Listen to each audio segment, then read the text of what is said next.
I'm Miranda Rake. And I'm Sarah Wheeler, and this is The Mother of It All, where we take on motherhood through the lens of culture and culture through the lens of motherhood.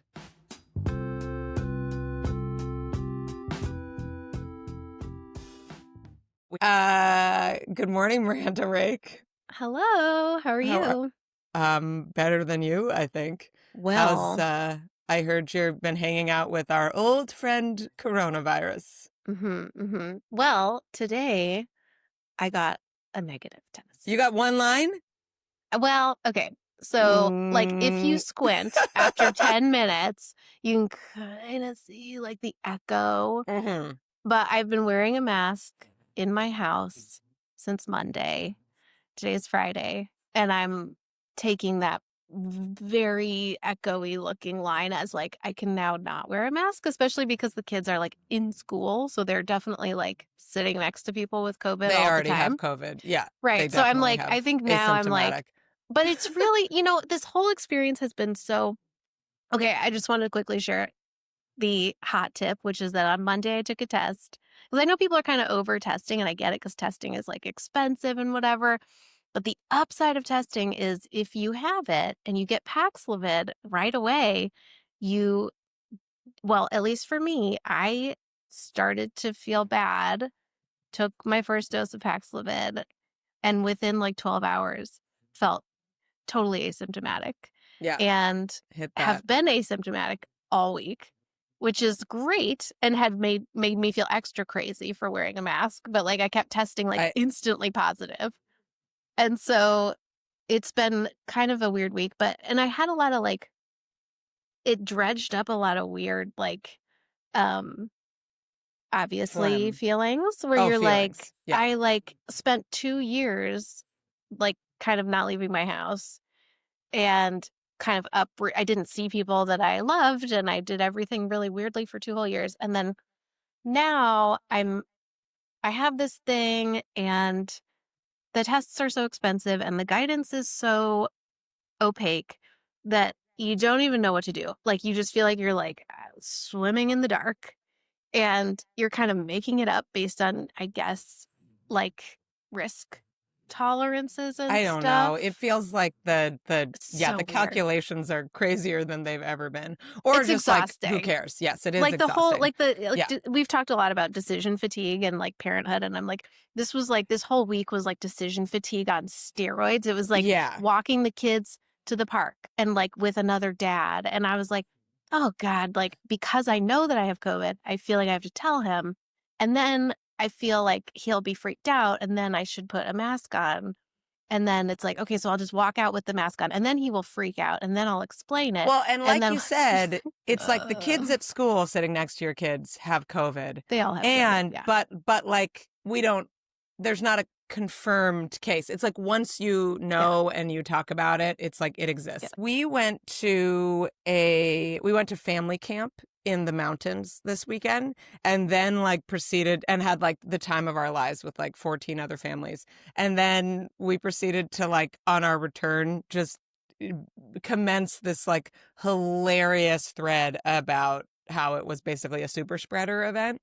And just that someone was talking about making a murder board of who got COVID and who didn't, everybody shared all these photos, and now everybody has been reposting the photos with little edits about who in them has COVID, and there was one photo of my 3 friends that I was somehow excluded from, and I photoshopped myself in, but now 2 of those people have COVID, and I was I take it back. I do not want to be. Yeah, you're I wasn't there.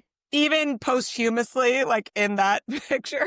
So I am also having that pre-decision fatigue of I'm if I didn't know these people had COVID, I don't have COVID, I don't have symptoms or anything, but now what's my responsibility? It's fucking annoying. Yeah. It really is. Well, Although, also, wait, yeah. I have one more thing to say, which is that I do think something I realized when I was thinking about if I do have COVID, what will happen now is that a lot of my COVID anxiety was just the overwhelm of having 2 young children. Now that my children are older, the idea of it is not so bad. And it's I realized that that feeling that I would get in the past when it was like, oh shit, are we going to get COVID? Was mostly like, I am so exhausted. These two young kids are so draining. I am like constantly spinning my wheels and I can't do more of that. Yeah. Yeah, Yeah. I think it was Keep talking. I'm everything. going to take this COVID test. It was everything. Yeah, do it. It was everything because also, I mean, there's a lot of Mm. there was so much uncertainty, and I think now it's like there's this big mental shift that you can make that's like, well, even just my experience with Paxlovid this week, it's like, I like, is that how we're pronouncing it, by the way? yeah, how do you say it? Is that like Oregon? I don't know. Paxlovid? Maybe Abigail can back me up. She's from the East Coast. Is there a It's like different way to say it? Paxlovid. I've heard Paxlovid. Paxlovid. Oh, I don't know. But I'm I'm with like a you. Anyway, but Brooklyn. it's, I'm you like a know, Brooklyn guy talking. I'm like Paxlovid. I think Paxlovid. the Here we go. stuff, 1, it's 2, like between 3, being 4, vaccinated and 5. between This is that, it's like disgusting. really you can manage it, like Yeah. I don't want to be like dismissive of people and whatever, but it has changed, right? Like when in 2020 it was like this novel virus that was like, I mean, I have two friends who like never came back. Like Yeah. they had the New Yes. York strain in March of 2020 and like are now debilitated basically. So it's crazy to like adjust your thinking now and be like casual about it, because you're like, I literally know people who like never came back. Like, Yeah, and people are still getting long COVID. Like, it's not my right. favorite. But But but the yes, yes. Paxlovid thing, like, I so for me, like when I started to feel bad, I started to feel like flu-y. It was like my whole body was aching, my joints Ew. were aching. It was the Yeah. whole deal.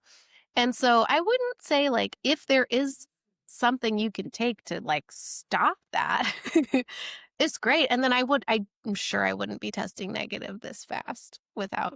Is that how it works?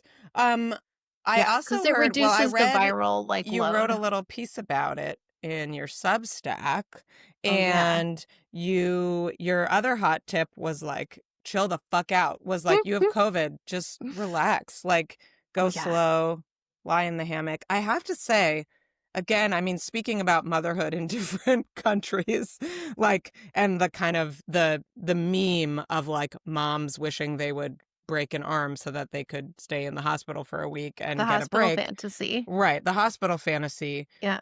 I had a smaller one of that, of just like, oh, could I just be like sick for a week? You could. And I don't feel like my life is like that stressful, other than like constant existential dread about, the end of society. Um, and It like, was not first. being able to access the abortion pill. But okay, hold on. 3, 4. Okay. All right, set the clock. 15 minutes. The test is ready. Okay, we're gonna find out. We are adding drama. Should we invite Abby on and we can do bets, and then we can Yes. start talking about her Yeah, you amazing did book? it though. You did Yeah. it. We're gonna have to edit this out. You What did I do? you called her Abby. Oh, damn it. Sorry. It's okay. 'cause You're the editor, so it's on you. Oh God. All right. As we wait for as we wait for the second line to appear, we have much entertainment. I'm really excited that Abigail Leonard is here to talk with us today. Abigail is an award-winning journalist and news producer. She's a mother of 3 and fellow e-bike enthusiast. I would love to hear about, what brand you are loyal to, Abigail. Her new book, For Mothers, An Intimate Journey Through the First Year of Parenthood in 4 Countries, which has been called an enthralling and kaleidoscopic view of motherhood, is out now everywhere you buy books. I loved it. My mom loved it. I'm getting you a quote from her, any day now, Abigail, so you can kind of add it as a sticker onto your blurbs on the back of your books. We're so happy to have you. Thank you for joining us. Thank you so much. That was maybe the best introduction I've ever had. So I really Wow. appreciate it. Thank you That's so wow. much. All right. I I appreciate can it. hold it up since if we use the video. My COVID, my like waiting for a COVID test anxiety is doing weird things to my train of thought. So it could have been more random. You just have it, Sarah. I'll just tell you, you have it. It sounds I like you have have COVID. Oh shit. Okay. Based on your camp experience, it sounds like you have it. What do you want to bet? Do you want to put some money on this? Anyone? I'm gonna bet $5 that you have Okay. it. Abigail, You want in? Sure, I'll bet 5 that you don't. How's that? Okay. Ooh, wait, do I have to pay both of you? Either one of you, either way? Fine. Okay. I don't know. I think we All just pay right. each other. Okay, Yeah. great. We'll set up like a splitwise. There you go. Abigail, you are calling from Washington, D.C. Who is caring for your kids? I hope it's not the National Guard. Fuck them. It is not, thankfully. They're back in school. So like I feel so much better Congratulations. this week. Yeah, no, they're in school. We had a long summer of like cobbling together camps and all that kind of stuff. But yeah, no, this is good. We are What ages are we? 10, 7, and 5. So they're like Hmm. still pretty little and they're just 3 of them. It's like total chaos when they're all home. Yeah. Um, so yeah, glad to be they're all at the same school though, which is also amazing, which is This like is your magic year. my Do you magic only year. get one? We actually because DC has pre-K 4, we got 2. So that like Oh. another benefit of pre-K Mm. 4 is that your kids have more time together in school. So yeah, it's totally awesome. It's like 2 blocks down the street and they walk there. Um, That sounds really, I amazing. shouldn't even it's like just this year is the last of this like good situation we have, but it's really good. Isn't it funny how, like, as mothers, I think particularly in this country, we feel like we will jinx our lives by like saying that it's not that bad. Like you just talked about having 3 kids and about how literally just when they're all at home, which is probably a lot of the time, it's overwhelming. But then you felt like it was too much to be like, yeah, they walk to school. I know. Like it would make other mothers, kind of like stop watching the dishes and cry because they're, so jealous.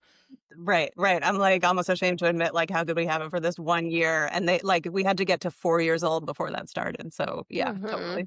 Yeah, you did your time. Yeah. That's insane. So DC has free care for all 4-year-olds. That's right. I think it's a lottery, but most kids get in and they Yeah. have a pre-K 3. So some kids can start at 3. And actually they Ooh. have some good stuff. Like that youngest one it was a private Spanish bilingual school, but the DCPS like paid for it somehow. They contracted with the school. So he was doing this like Spanish bilingual program when he was 3 and 4 or 2 and 3. Anyway, and it was free to us. And that was again a lottery, but most people got it. So I have to like give them credit. They do a lot of really great stuff. That's Wow. interesting too for it to Mhm. come through the public schools because I see things like that, here in California where the county, or the state will contract with, preschools and either subsidize or pay for care, but I've never seen the school district doing it like outside of district buildings. That's interesting. Yeah, they only do it with certain programs and they have Hmm. to be vetted and all that stuff. But yeah, it's totally an interesting model. And I don't know if it exists other places. Yeah. It's quite an interesting landscape if you go into kind of like the preschool funding in different states. Like, Oklahoma has had free preschool for a long time, over a decade. Hmm. And then, and in California, it's our first year this year where fully all 4-year-olds are going to get free public school within, the public Oh, school system within like elementary schools, most of them. Yeah. that's Yeah, I'm Well, not seeing a line right now. I just want to let you know. okay. It's Well, looking good for Abigail.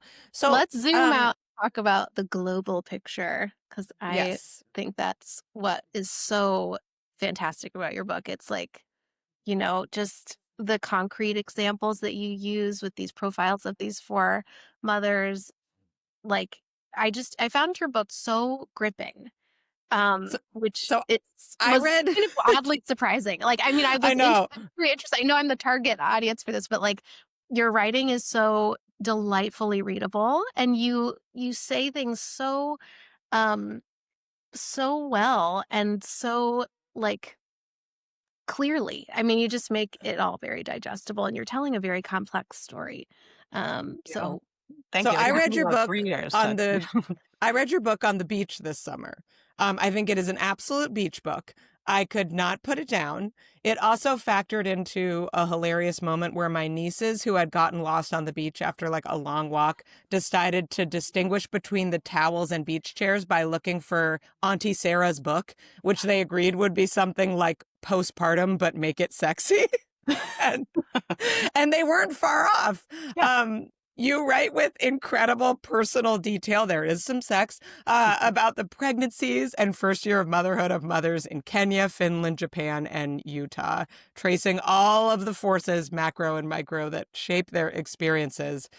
And I would like to know first, Abigail, what made you want to embark on a project like this?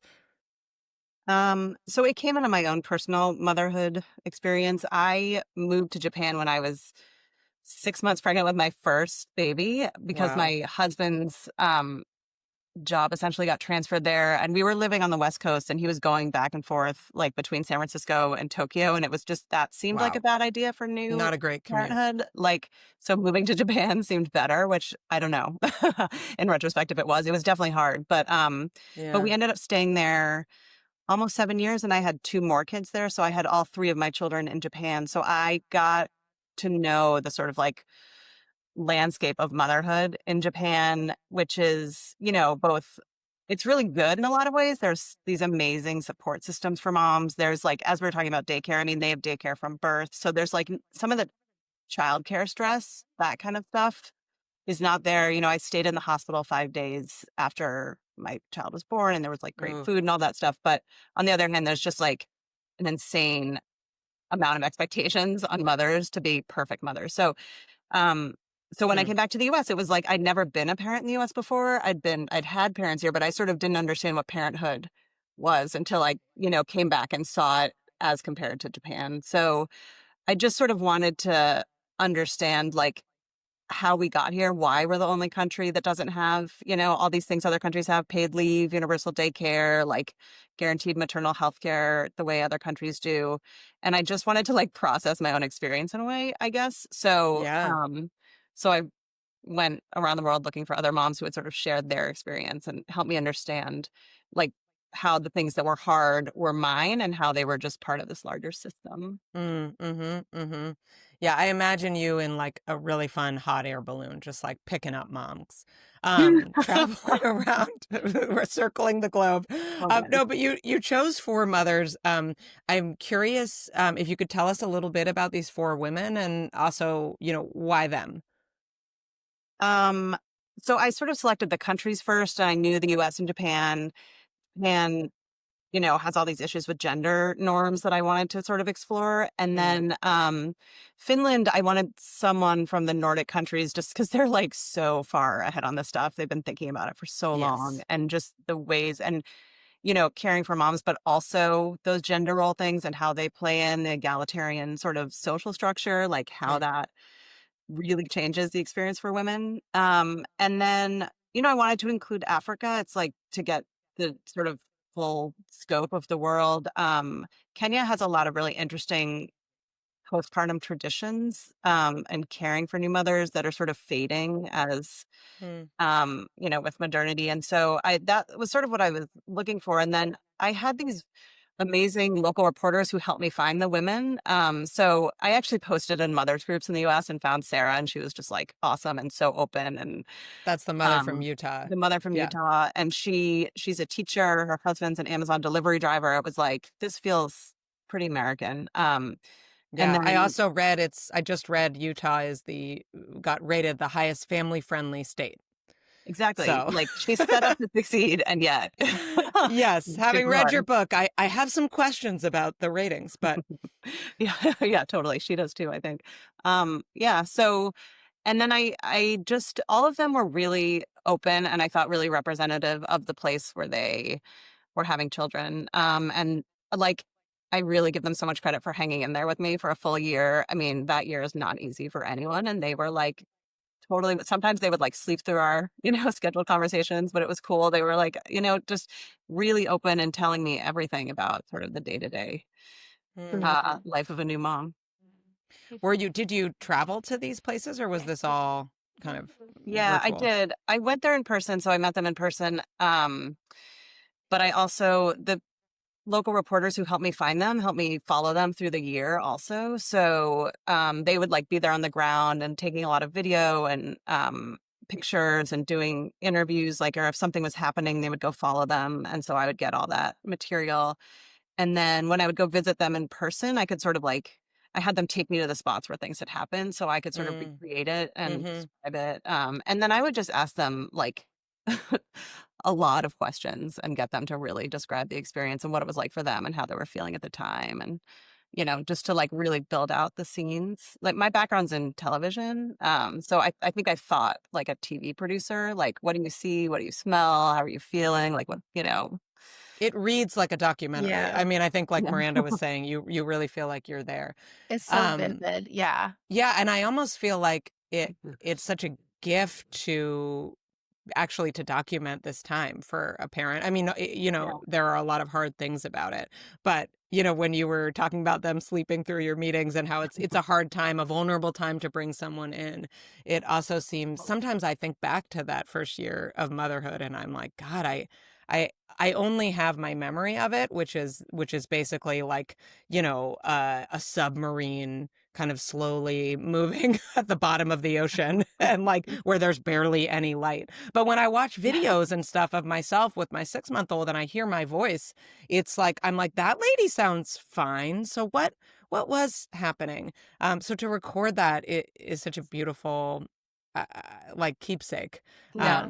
Yeah. Yeah, Well, yeah, yeah. so I know that Sarah had this question on her list, and I am totally on board. Like, talking to these people, looking so deeply at these 4 different experiences, what kind of top level, what surprised you the most about what was different or what was the same, looking at these different experiences of motherhood? I thought some of what was really interesting was what was the same, like across Hmm. different cultures and different people.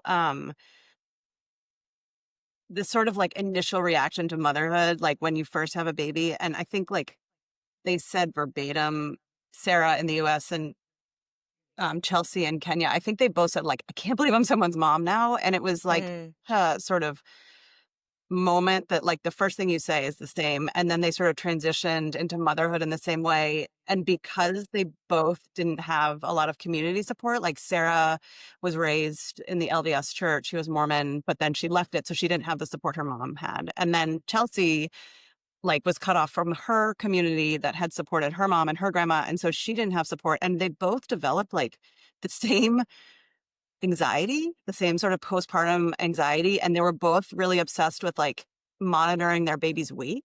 And, they would go to the nurse. Chelsea went to the nurse and was like, I'm sure something's wrong. The nurse was like, it's fine. She's gaining weight. But like they both had this sort of crippling anxiety in it. They didn't have anything else they could control except like how much they could feed their kid. So, and it was something about like Hmm. seeing how the same lack of support produces the same like feelings in people, thousands of miles apart was really Hmm. amazing to me. Hmm. Yeah, Yeah, that, oh, go ahead. okay. Yeah, I was also kind of looking for similarities. And I think what, I got to be honest, like anytime at this point I hear somebody about to tell me about parenthood in a Scandinavian country, I'm like, I don't fucking want to hear about it. Like I am so over hearing about how great it is in Finland. And then you got so detailed with Anna who lived there and her story was so complex. She had this partner, Masa, who she had a complicated relationship with, ended up kind of breaking up with, and, it was somewhat contentious, and he did not, take to fatherhood immediately. It was difficult, and she was unhappy in a lot of ways. And so it, it was interesting to me to hear, of course, there are just ways that these relationships around having a kid are universally complex, and can be fraught. And also the way that you showed how a social safety net made the ultimate outcome for her different than the other mothers who were having difficulty, particularly Chelsea in Kenya and Sarah in Utah, who you just mentioned, was really interesting. Can you talk a little bit about that? Yeah, I thought that was really interesting too. It's like she had a difficult relationship with her partner.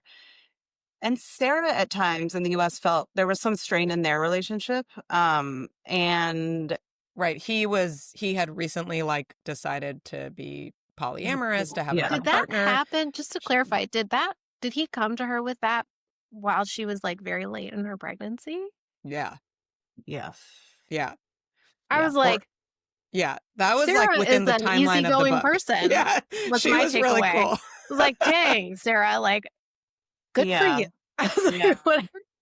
Yeah. No, that was complicated. And she actually didn't tell me that her husband was bisexual and polyamorous, like, until midway through our relationship. Like, I had been talking to her for 6 months, and Mm.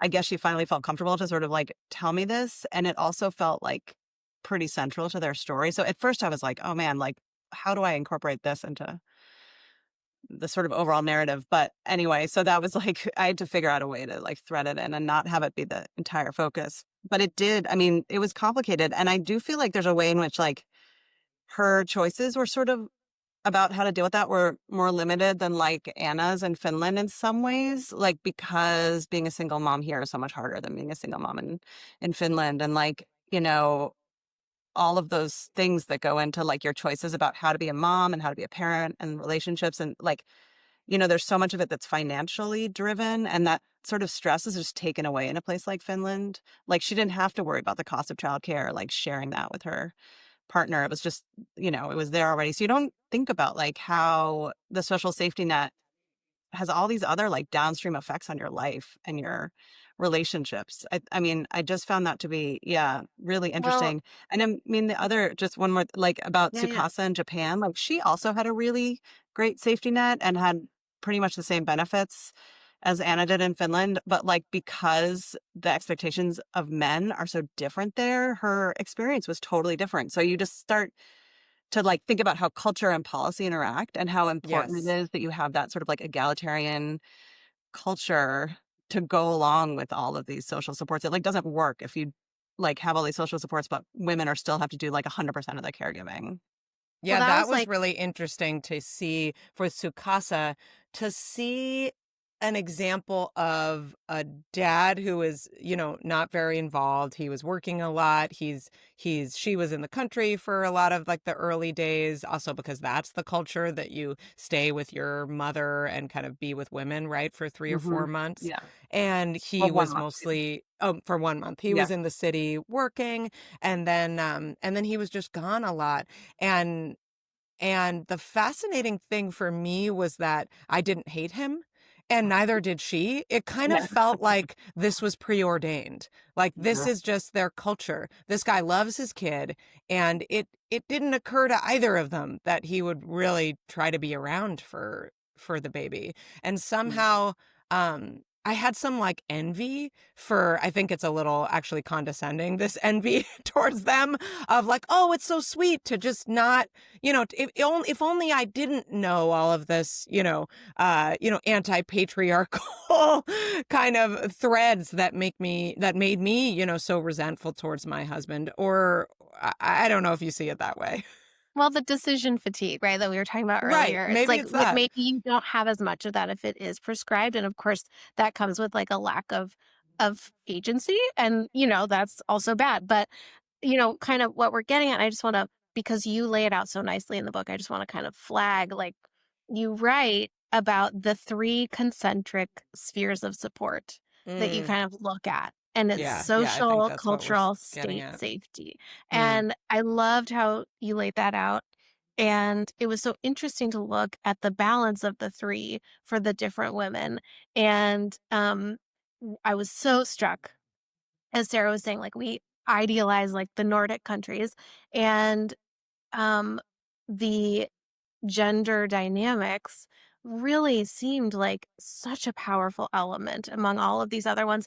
I guess I thought the book would be about policy, mm, ultimately. And then it turned out it was so much more nuanced than that. And the gender dynamics, the I like underlined like 5 times how Anna in Finland felt that it was, I think you quoted like that it was okay to be a mother.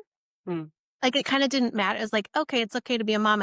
Is there, like, I don't know if it's a prime minister or whatever, but, like, Right. Yeah.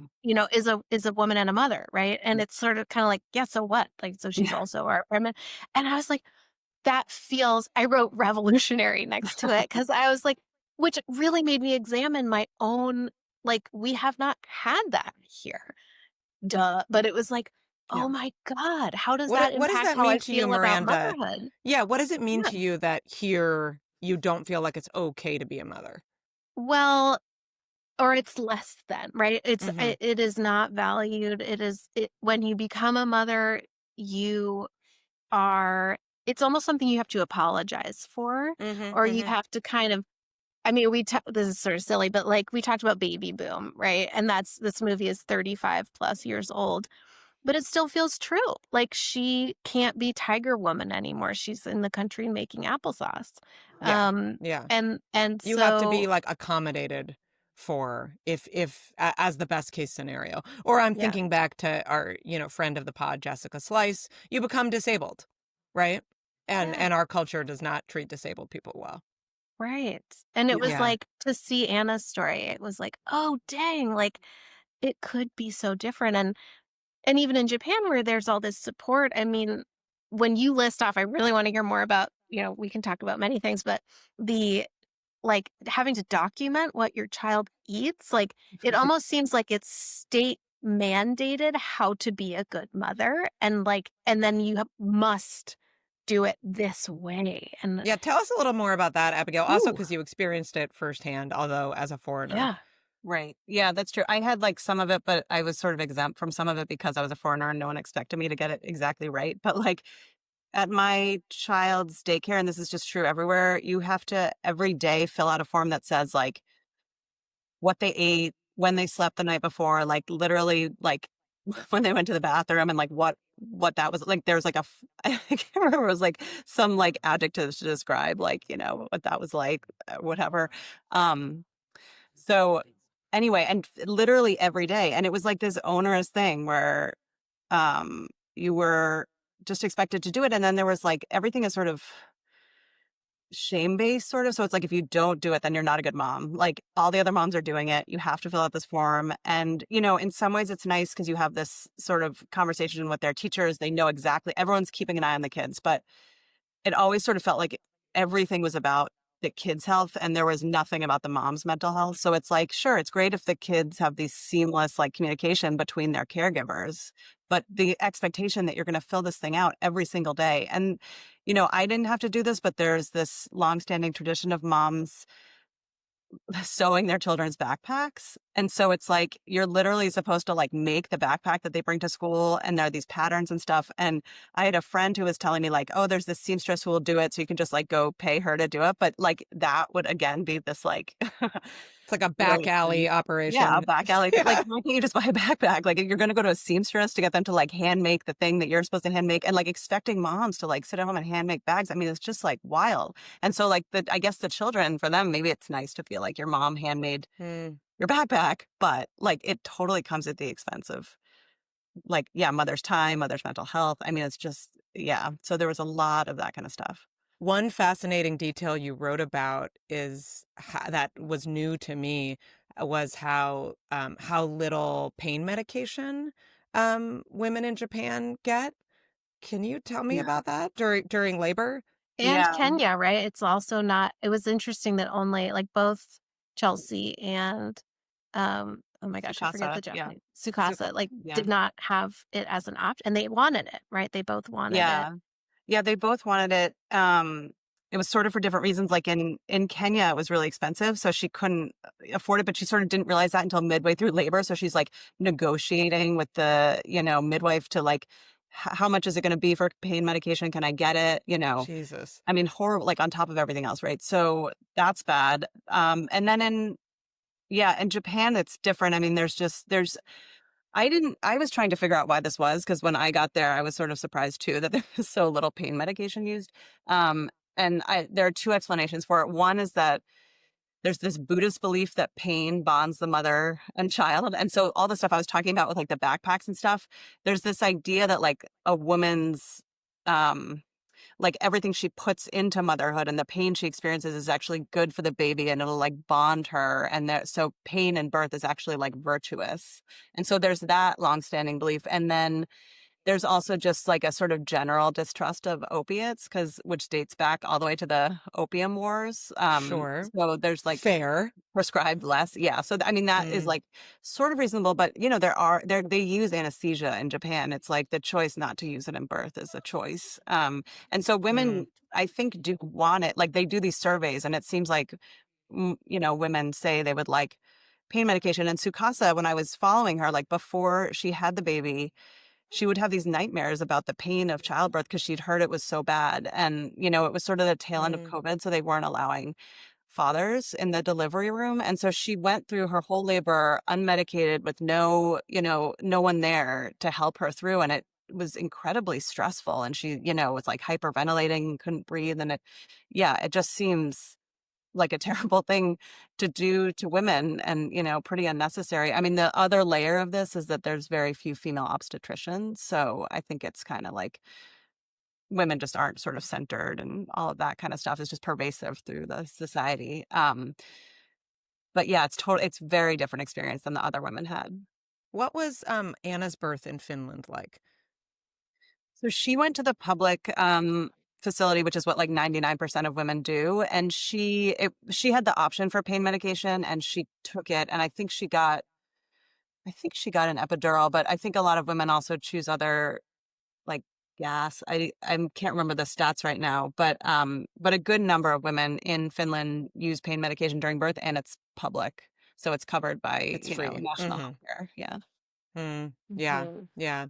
Can you mentioned, Sukasa's partner not being allowed to be there for the labor. Can you talk a little bit about these four fathers and who they were and how they were impacted by those three concentric circles you detail? Yeah. They were really interesting partly because I think they all had expectations of how fatherhood would go for them that wasn't totally the way it went. And it was interesting for me too to sort of see their evolution. So Brian in the US, he was like a very good father. He actually had a son by a previous marriage, so he was a father already. So he sort of knew what was coming. And I think he wanted to be more involved, but because he's an Amazon delivery driver and like doesn't get, I thought it was interesting. Like Amazon drivers don't get paid leave, but if you work in Amazon management, you get like 3 months paternity leave. There's just this like Mm-hmm. discrepancy in like workers, versus management. Um, so he had to go back to work really soon, and then was like fairly I mean, he was involved like as much as he could be, but he was working all the time. And I think it was just impossible for him to be more involved. Um, and similarly, like in Japan, I think that Kaz really wanted to be more involved, but there's just this cultural expectation that you won't be. And there's a huge amount of pressure on men to like provide and just show up at work for really long hours. And if you leave, it's like, you're not, taking your job seriously. And it's like, again, kind of like shameful that you would do that and you fall behind where you started. So it's like it has real repercussions. They're given a year paternity leave. I mean, it's like pretty amazing how much Japanese fathers get, and yet they don't take it for the Well, most part. didn't you mention that they just changed the law so that like employers have to mention paternal leave? Yeah, they Like have what to, yeah. like And the that even that like increased yeah. men taking it, enormously. Okay. He was like All a right. So family member that's the officially. US and Japan. Yeah. US and Japan. Kenya, he was like pretty uninvolved from the beginning. Like, and that I could sort of see coming, but Chelsea Mhm. couldn't. Like they weren't married. He was her boyfriend and he was much older. And um so but she had a difficult experience with her own dad who was like similarly absent. And she always felt like maybe if she didn't push this boyfriend too hard to be more involved, maybe he would do it like on his own. And it just sort of never really happened. And it was really hard for her. I mean, she was Yeah, it was so sad. alone. It was like Mm. really pretty tough. And yeah, and then in Finland, like you mentioned, they had a really complicated relationship. And I think Masa wanted again to be like an involved dad, but he just sort of he lost his dad at an early age and like didn't have a good role model. And they just could not agree on like how the division of labor. That was a big part of it. Like she like was brought up in Finland, expected things to be equal and even. And then when he like wasn't pulling his weight, it was just like not happening for her. She's sort And Mhm. of he put up. was from another country, right? Like So that was interesting yes. too. They had a cross-cultural relationship. Right. Yeah. He'd been living in Amsterdam for a while, but he's originally from Japan. So, I Mm, mean, you sort mhm. of get the sense like he was raised by a single mom who did everything. And so even though he like ideally wanted to be an involved parent, he just didn't have any reference for an involved father. And Anna like only had references for involved fathers. I mean, that's not entirely true, but just growing up in Finland, it's just different. So, He uh, was also what in the US we would refer to as a burner. Like he was like, I need to like make weird art and set it on fire and then like totally. do mushrooms in the woods. Like I can't be a dad. A But lot of it these dads give me so much anxiety. Like, I was just reading about them, like, the when he was, like, not totally on board and she was kinda like, "My biological clock is ticking, let's have a baby," and I was like, "Oh boy," like, don't do "Oh that. geez, oh god, here we go." Like, But it what was was just it's a really funny thing. interesting Yeah. was the way that like okay, so the social kind of failed that Finnish couple, right? It's like they didn't have the social norms to for him to really like understand that he should be involved. The and then the but the societal seemed to support them. Like they had really good support from the state for trying to for him having like supervised visits, um, for her getting financial support that so that that didn't have to be an argument between them because he wasn't able to provide that. Anything else that you think kind of factored into the fact that over the book, like he does make progress as a dad? Yeah, he makes progress. And I guess there's like a new program. They give all pregnant women, they're basically therapy sessions, and you get to talk about like what you want to bring forward from your own childhood and what That you made me really like Well, cry want. reading that's that I passage. yeah, mean, it's that's amazing, like breaking intergenerational trauma, and they're trying to do it for dads. And it was just like that probably would have helped this guy, but and so it's like coming there. But yeah, so there's a ton of support like that, mental health support. The other thing that was like different from Japan was that when she went back to work, her boss and the whole structure was like super flexible. So she could sort of delay her return. She came back part-time, and then the daycare thing was set up so it was flexible too. So the two pieces kind of work together, like the paid leave and the daycare. So she could choose to come back at a year or 18 months. And it just like all the stress that the Japanese mom felt, and definitely the Kenyan and American mom felt about going back to work, like it just wasn't really there for her. And also what was interesting is she didn't pump, and neither did the women in Japan because they were just with their babies for so much longer.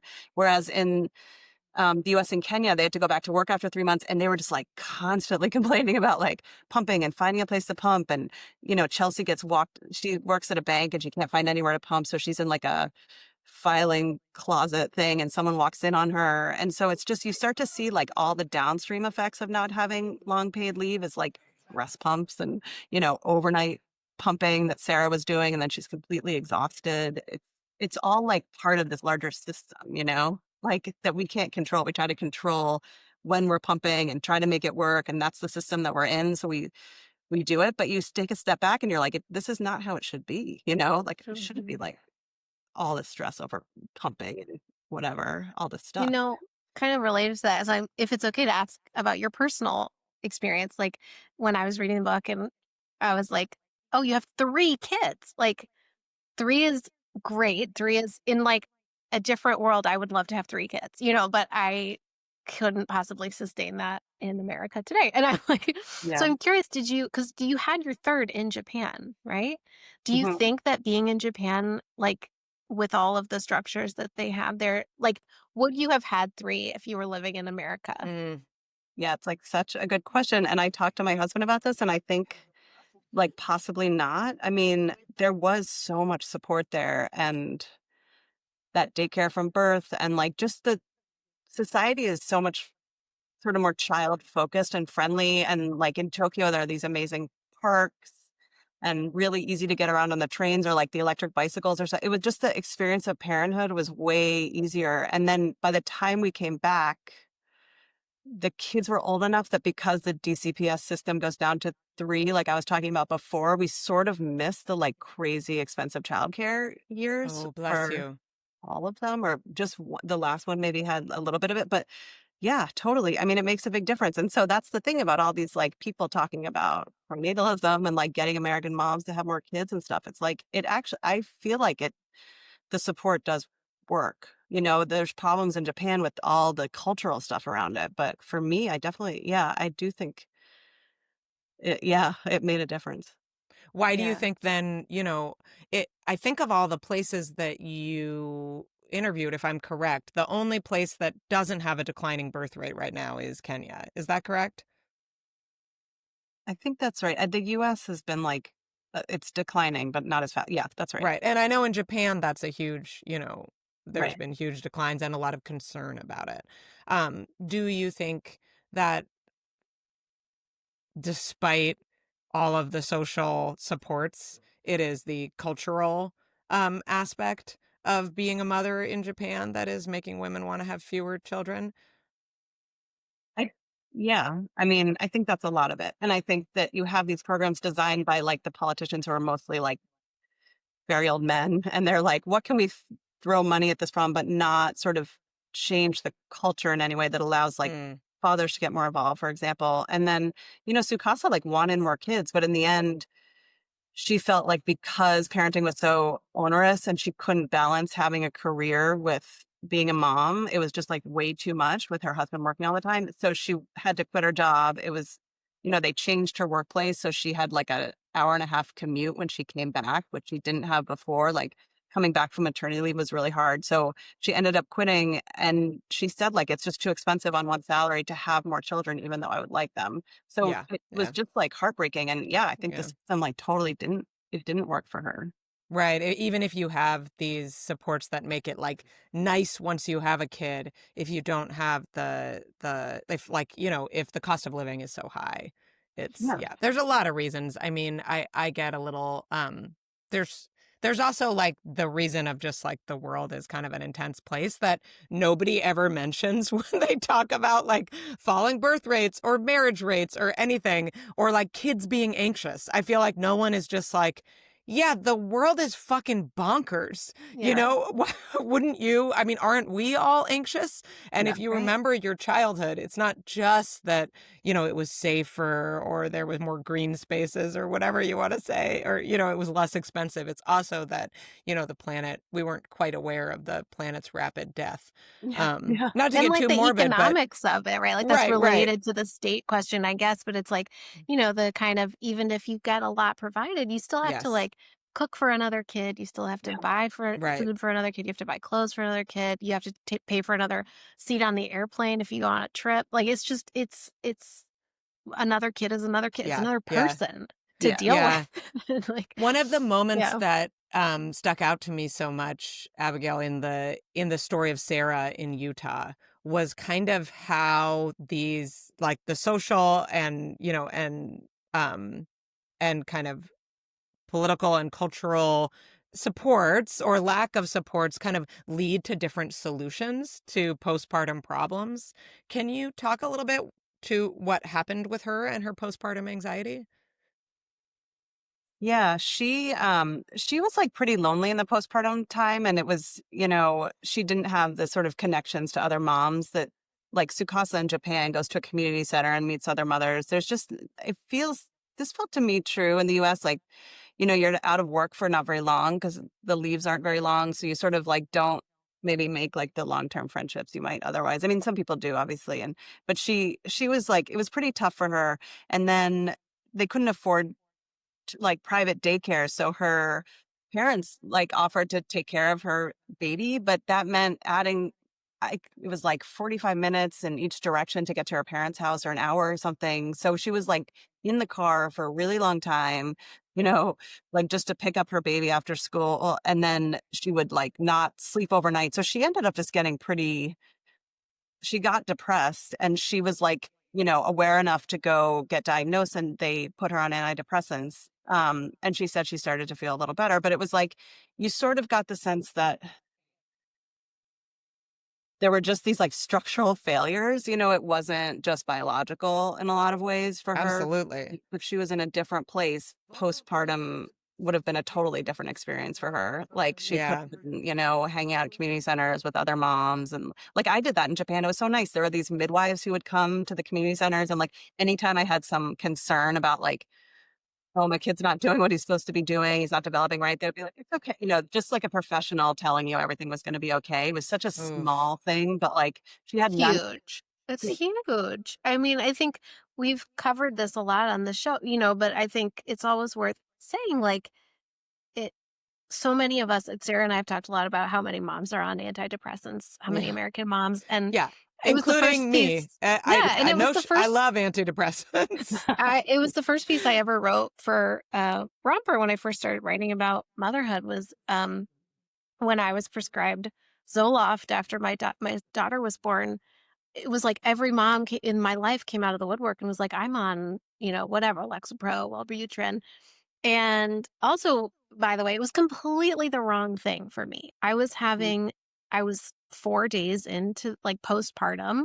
I was having like a freak out and I needed to sleep and I needed a friend and I needed to talk to someone. I needed someone to just pat my back and say, this is so normal and you're going to be okay. Can I hold the baby for a minute?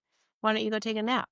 I didn't need a Zoloft prescription. And SSRIs are, great in a web of other support. And that's how they're designed to be used. And that's how they're effective. And they're also not that effective, right? Like the percentages of efficacy are like, it's like 40% or something. It's Well, pretty low. especially if you're anxious and depressed because of things that you're continuing to be exposed to, right? Right. I And mean, so we yeah. get this like half-assed thing. We are handed this because I also think that our doctors get 15 minutes with us or whatever. So they're like, this is Yeah. what I can do for you, and but it's really nothing. And then I left that appointment where I got Zoloft feeling like so grateful that my doctor had listened to me. I felt like we had had this heart to heart. I put it on this pedestal, like, Hmm. oh, she took care of me, and it was like in this like bleak kind of way. Yeah, you And needed Sukasa's mom, even though she was also kind of a pain in the ass. At least at yeah. least she was cooking and helping with the baby and cleaning. And like, Yeah. right. I mean, I And think being like, I went through this, you'll be fine. Yeah. that's the structure of all of Yeah. that. And you wrote about the like community centers with elderly people also like helping out. And I just thought about the Yeah. support for these two populations that in the US we really put out of sight and in a way that harms them so much. And the simple solution of just a space. Like we also talk a lot about third places, like giving people that. I mean, that seems I don't know. I would love to know what you think about that, but it Yeah. seems huge and simple. Yeah. The community centers are such a big part of early motherhood in Japan, and they're amazing. Like, they're basically free. You go, they're clean. They have different rooms for like, little kids, babies with baby toys, and everything is sort of organized nicely. And then they also have stuff for like my older kids would go there. They have these little like music drum sets and stuff. It was just like an easy place to take a kid. You would meet people in the community. They would have different, yeah, like the retired people would come and like sing to the kids. So it makes their retirement probably more joyful, like that's really nice.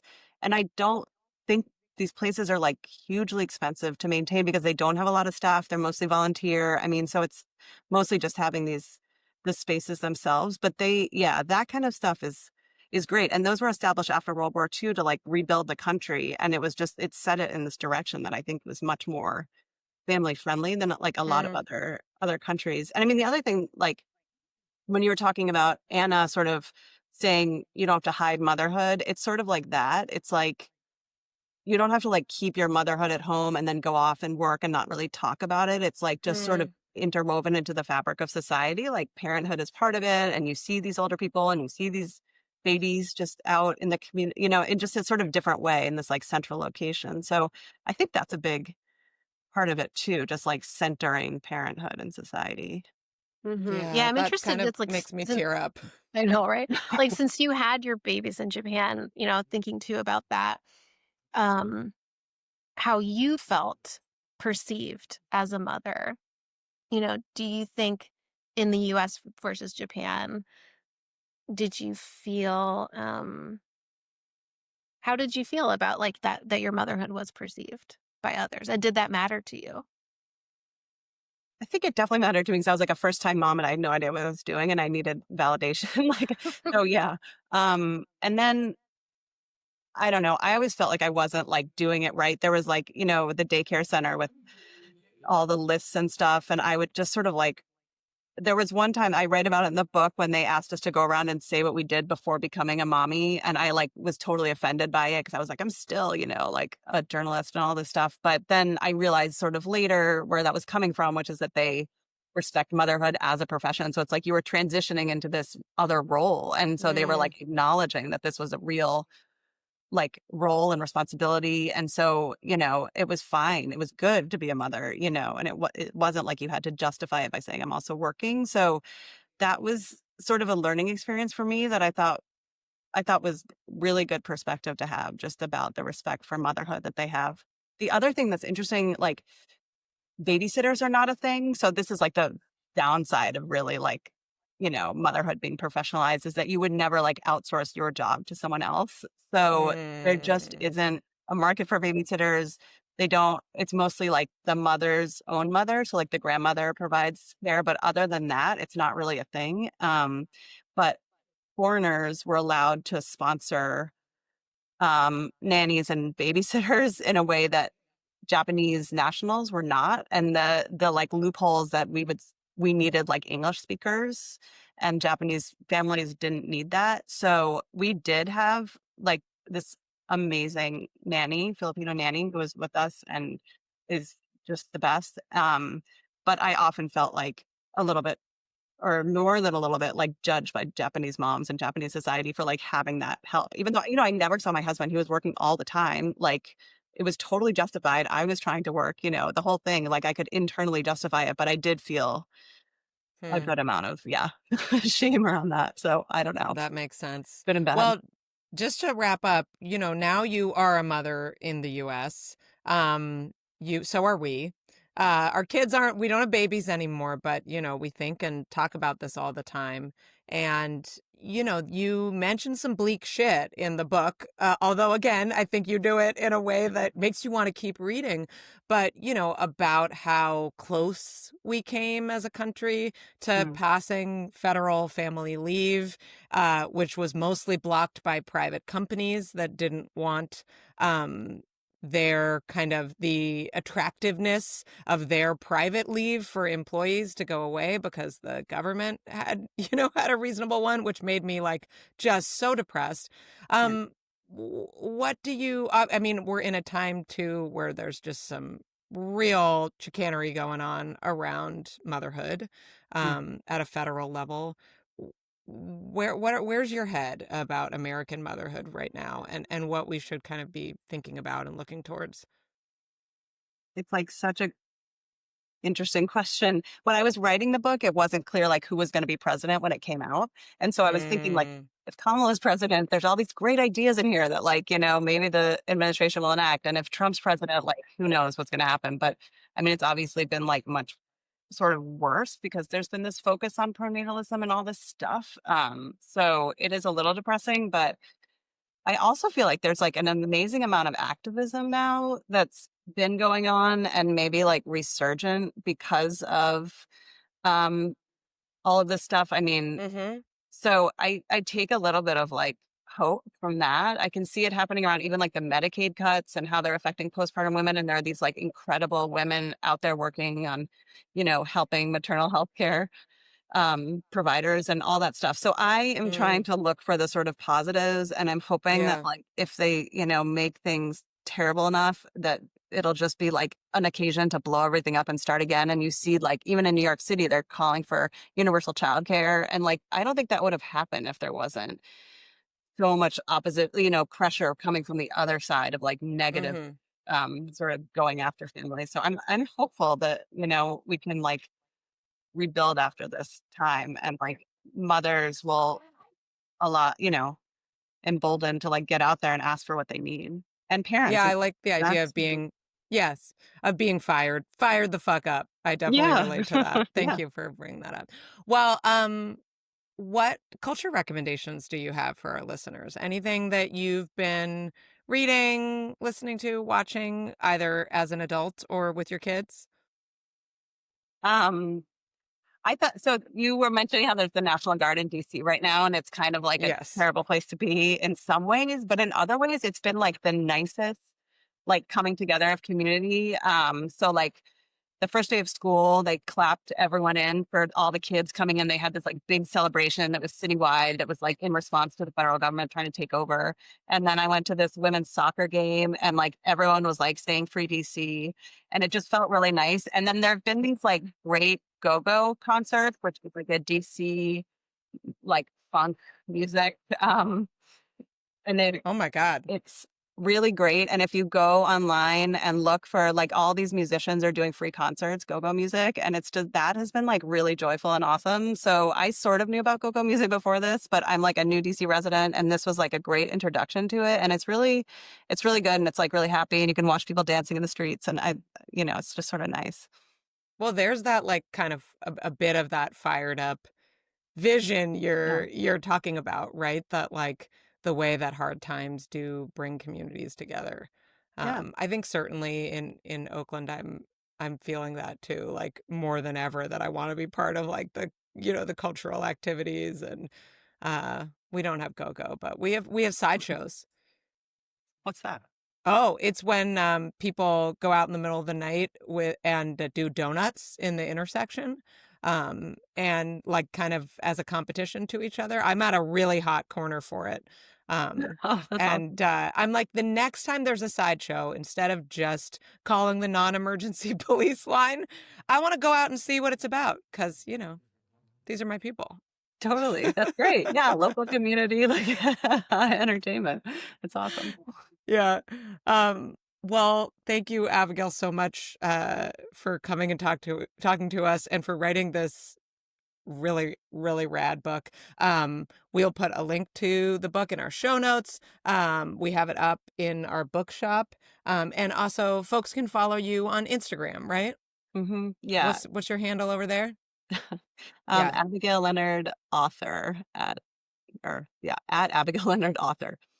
And I have some good news for you. You're $5 richer than you were when we started this podcast. So Miranda will be sending you a check. We can do it like from the podcast account. You don't have to make it your personal account, Miranda. For $5, you can spend it however you like. I do not have COVID right now. Congratulations. I'll keep you posted. This I'll moment. put like a PS, for sure, a postscript on the show notes here, letting you know how tomorrow's test looks.